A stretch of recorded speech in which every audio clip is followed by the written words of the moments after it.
자, 그것마저 알려주면 오늘 전반적으로 시간이 밀려가지고 조금씩 짧아지고 있고 항상 그래왔지만 말 길게 하면 제가 끊을 겁니다. 권순선 실장입니다. 네. 자, 수치 빨리빨리 해보죠. 네, 대통령과 그 여당의 민주당의 지지율이 8주째 하락했습니다. 대통령 국정 지지율은 취임 후 최저치를 기록했는데요.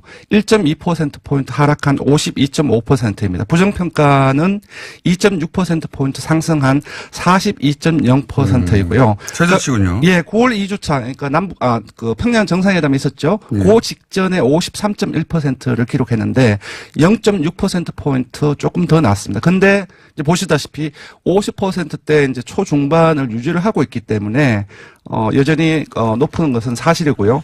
비슷합니다. 민주당 역시 8주째 하락을 해서 드디어 30%대로 떨어졌어요. 8월 1주차 이후 넉 달 만에 30%대로 떨어졌는데 0.7%포인트 하락을 해서 39.8%가 나왔습니다.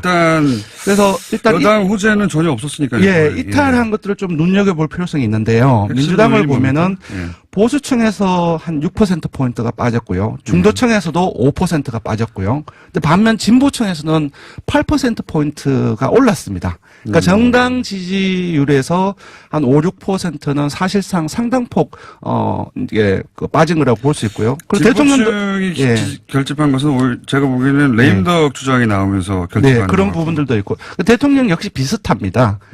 대통령 역시, 중도 보수층에서 소폭 빠졌고요. 진보층에서는 그대로 유지하고 있고, 뭐 TK라든가 PK, 50대에서 상당폭 빠졌습니다. 근데 지난주하고 이번 주 초중반까지 20대의 지지율이 폭락했다라는 기사가 상당히 많이 나왔는데요.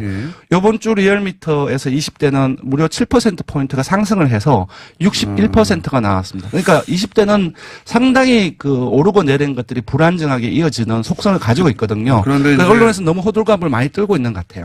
그렇군요. 그건 좀 일종의 프레임이거나 그런 것이고 20대가 폭락한 건 아닌데 가장 크게 빠진 건 중도층이네요. 그렇습니다. 중도층이 빠져나간 이유는 뭡니까? 제가 봤을 때는 이 중도층이라는 것은 이제 민주당이나 그리고 대통령이나 핵심 지지층을 주변에 감싸고 있는 약하게 붙어 있는 좀 약한 지지층이죠. 그래서 이런 어떤 유권자층들 같은 경우는 이제 정부 여당의 전반적인 어떤 부정적인 어떤 부분들이 많이 나오면은 이게 그냥 이렇게 신뢰감이 떨어지기 때문에 떨어져 나가는 속성을 가지고 있어요. 그렇죠. 그래서 지금 보면은 경제 민생의 악화 거기에 대한 불안 심리는 이제 그거는 이제 기본적으로 깔려 있고 근데 이제 쭉 지지율을 변화를 보면 민주당의 지지율에 이렇게 중도 보수층에서 많이 떨어진 건 아주 이례적인데 제가 봤을 때 아무래도 이제 해경궁 김씨 최근에 이 최천 개정 논란이 정말로 지난주 주말에 많이 되었었고 또 어제 또 한번 이메일과 관련해서 한번 또다시 또 많이 돼서 이 부분들이 이제 정부 여당에 좀 불리하게 작용을 하고 있는 것 같습니다. 그렇군요. 이게 당에서 중도층이 떨어져 나가는 경우는 잘 없는데 요인은 해경궁 씨. 이건 사실 민주당 그리고 대통령 여당의 불리한 소재가 확실하죠.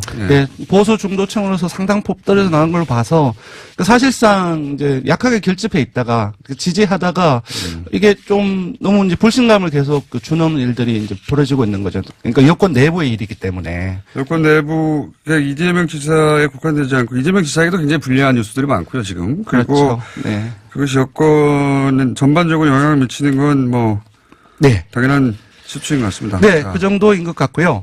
이제 한국당이 계속 오르고 있습니다. 0.9%포인트 상승해서 22.6%고요.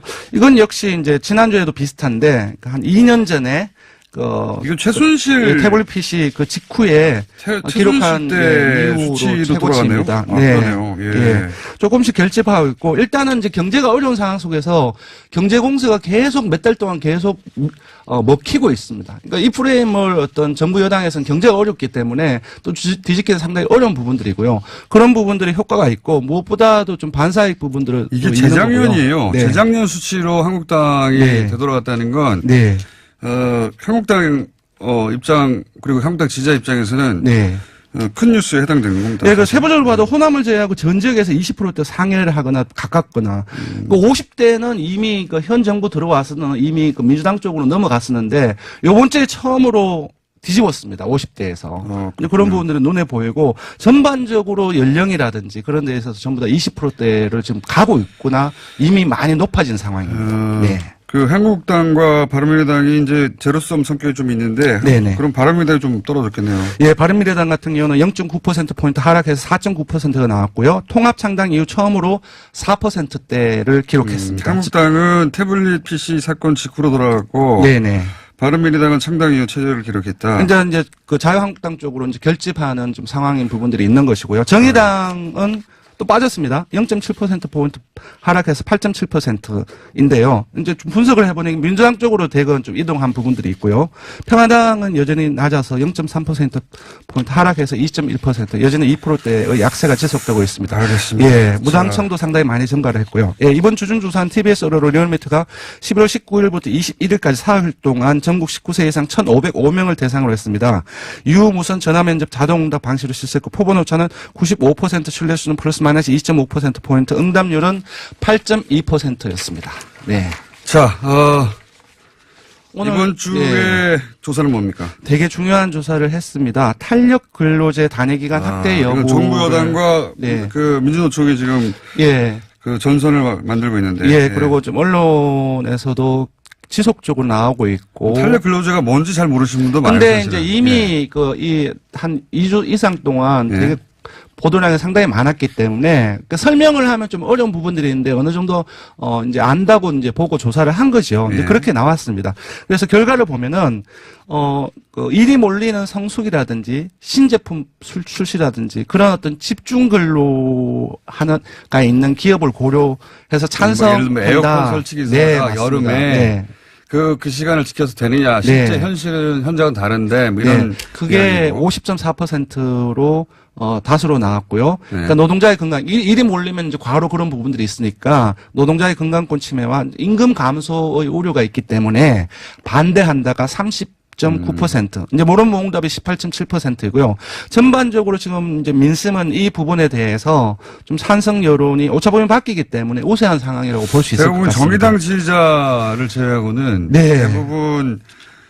대부분이 아니라 그 찬성 우세가 많을 것 같아요. 일단 뭐 진보층을 포함해서 모든 뭐 이념 성향 그리고 민주당 지지층, 무당층에서도 이제 대다수가 우세한 상황이고요. 그렇군요. 그러니까 정의당 지지층하고 학생 같은 경우는 이제 반대가 좀 많이 나왔습니다. 예.